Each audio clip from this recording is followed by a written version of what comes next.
Moi, la clinique des psychoses, elle m'a quand même confrontée à des parties de moi, que je savais qui étaient existantes parce que j'ai commencé un travail analytique avant de commencer des études de psycho, donc j'avais un peu déjà touché du doigt des parties de moi, qui étaient plutôt archaïques. Mais c'est vrai que la clinique des psychoses m'y a quand même confrontée de façon très, très intense, parfois même un peu brutale, me ramenant encore plus à la nécessité absolue de l'humilité du thérapeute dans son travail thérapeutique. C'est-à-dire que, déjà, le travail, c'est pas nous qui le faisons, c'est le patient qui le fait. C'est le patient qui décide d'avancer. C'est le patient qui a le potentiel d'avancer. C'est le patient qui nous offre la possibilité de nous rapprocher de son univers.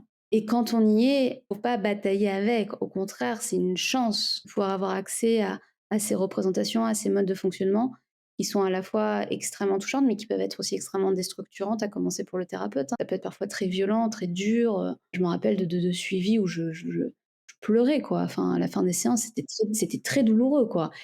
C'était dur parce qu'ils ont vécu des choses, souvent c'est des parcours de vie qui sont, irreprésentables. Et c'est cette nécessité de se dire que c'est le patient, qui est au centre de tout, c'est le patient qui décide. Il faut respecter ce que le patient veut, il faut, aller à son rythme, il faut s'adapter à son rythme.